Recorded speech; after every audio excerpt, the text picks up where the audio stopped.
Good morning all my dear students.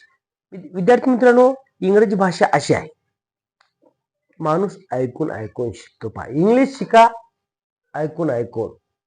English ऐकून ऐकून शिकायची. पहा, जेव्हा छोटे छोटे बाळ असतात ना, कम म्हणलं की इकडे येते ती, त्याला कळत नसतं कमचा अर्थ काय, किंवा इकडे म्हणायचं फक्त असं असं केलं तर येते. मग मित्रांनो, तुम्हाला पण वाटतं ना की सर मला पण इंग्रजी हवी. चला मित्रांनो, सुरुवात करूया. पण कोणती इंग्रजी बोल. पहा, आता समजा मी या ठिकाणी बरेच वाक्य लिहितं, त्या वाक्यामधला तुम्हाला एखाद्या शब्दाचा अर्थ माहीत नसेल किंवा असेल, तरी सुद्धा तुम्हाला ते इंग्रजी बोलण्याचा प्रयत्न करायचा आहे. प्लीज लिसन केअरफुली अँड पहा, काय म्हणलो मी, काळजीपूर्वक वाचा, नंतर रिपीट विथ मी, माझ्यासोबत म्हणा ना, माझ्यासोबत. पहा, तुम्हाला काळजीपूर्वक ऐकायचं आहे आणि माझ्यासोबत म्हणायचं आहे.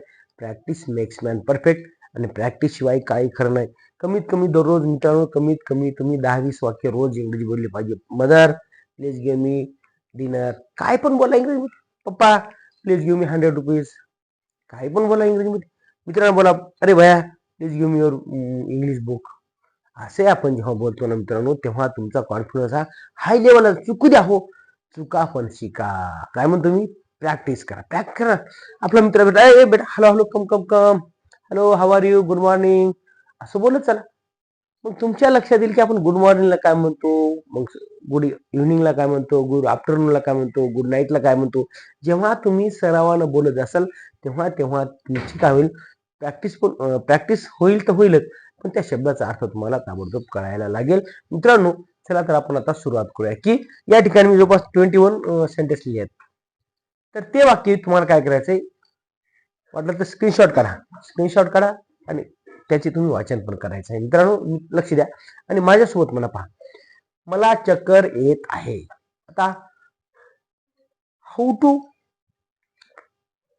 रीड सर इट, हे कसं वाचायचं सर, इंग्रजीमध्ये कसं म्हणायचं, से इन इंग्लिश. तुम्ही माझ्या मागं म्हणा, I am feeling giddy. What is giddy sir, giddy म्हणजे चक्कर येणे. लक्षात ठेवा, नवीन शब्द शिका ना तुम्ही. काय आहे ते, GIDDY. I am feeling Giddi, मला चक्कर येत आहे, मला चक्कर येत आहे, आय एम फिलिंग गिड्डी, असं इंग्रजीमध्ये बोला. नंतर आहे, चला आधी जेवूया. अरे तुला चक्कर आली बाळा, अरे तू काय करा, आधी थोडं सकाळपासून जेवण केलं नाही, दुपार झाली, 12 वाजले, शाळा टाइम झाला इंटरव्ह्यूचा, त्याला भूक लागली. ते म्हणते sir I am feeling Giddi, मला चक्कर येत आहे. मग मी काय म्हणतो, अरे मुलांनो चला चला, let's have a food first. Let's have a food first म्हणजे काय मित्रांनो, चला आधी जेवूया, आधी जेवण करूया, आधी पोटोबा मग विठोबा. लक्षात द्या. नंतर ते पुन्हा उच्चारू नकोस. पहा, एखादी गोष्ट ती ना पुन्हा पुन्हा, सर आय एम फिलिंग गिडी, आय एम फिलिंग, अरे मग काय म्हणते त्याला, do not utter it again, do not utter it again, ते पुन्हा उच्चारू नकोस, आता आपल्याला जेवण करायचं आहे. मग काय म्हणा, तू मला का फोन केला नाही. एखाद्या मित्राला म्हणतो, अरे यार काल याला गेलो होतो पिकनिकला, आणि मग ते मित्र काय म्हणतो पुढचा, तू मला का फोन केला नाहीस, मी तुझ्यासोबत आलो सर. मग त्याला काय बोलणार sir, why did you not call me. तू पहा, why did you not call me, तू मला का फोन केला नाहीस, मी पण तुझ्यासोबत आलो असतो, आहे का नाही.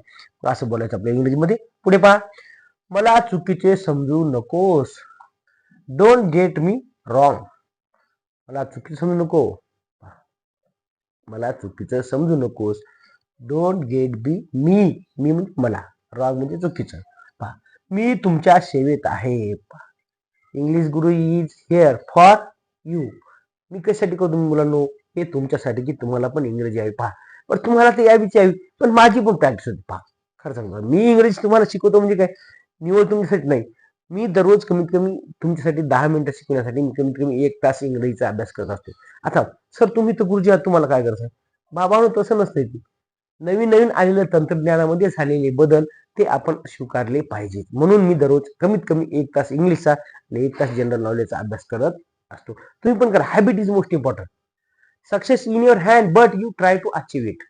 Success in your hand but you try to achieve it म्हणजे काय मित्रांनो, यश तुमच्या हातात आहे, परंतु ते तुम्हाला मिळवण्याचा प्रयत्न केला पाहिजे. नाही तर काय होईल, डेरे हायरी पलंगावर, असं तर कधी होत नसते बाळा.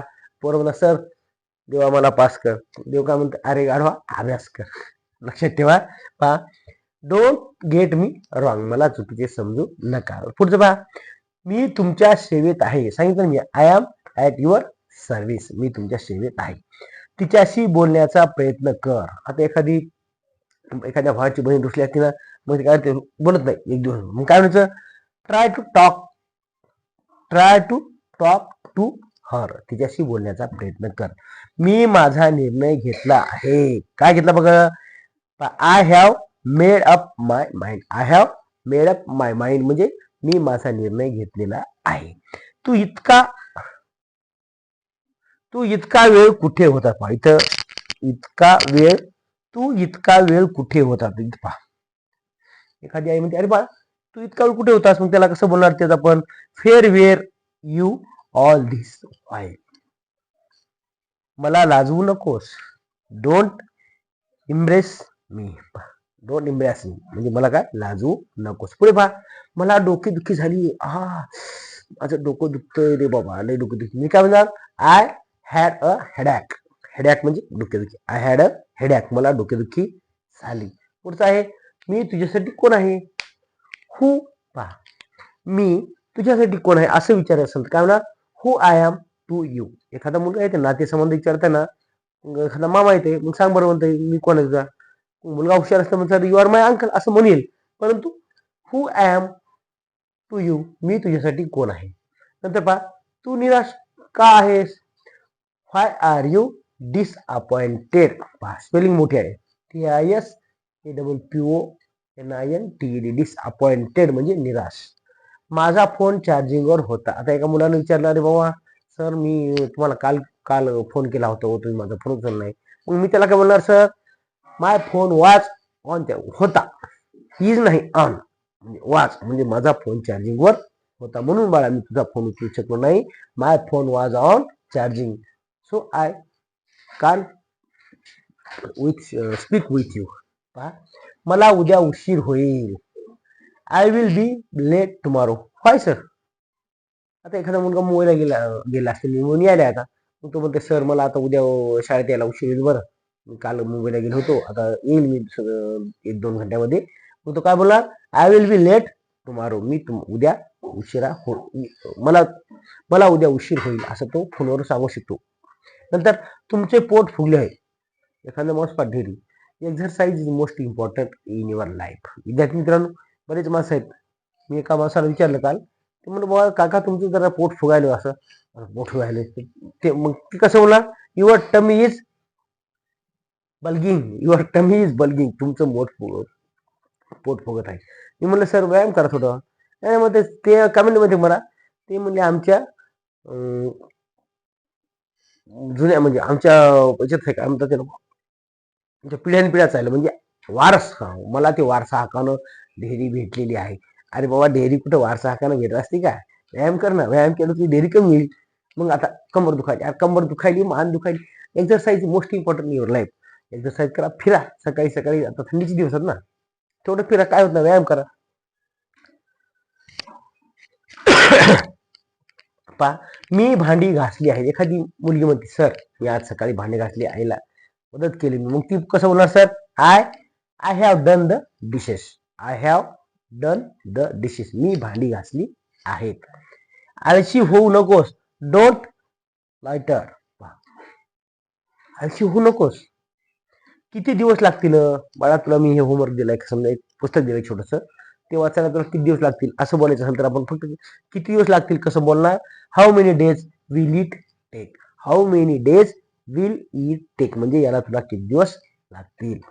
आता तू पूर्वीसारखा राहिला नाहीस. काय बसता भेटला असा, कसा होता, काय होता असं तू, काय झाला असं तू, अरे वेड्या पिशा काय कसं वाया गेला असतो. म्हणजे तू पूर्वीसारखा राहिला नाहीस. काय बोलणार, you are no longer as before. You are no longer as before म्हणजे तू पूर्वीसारखा राहिला नाहीस.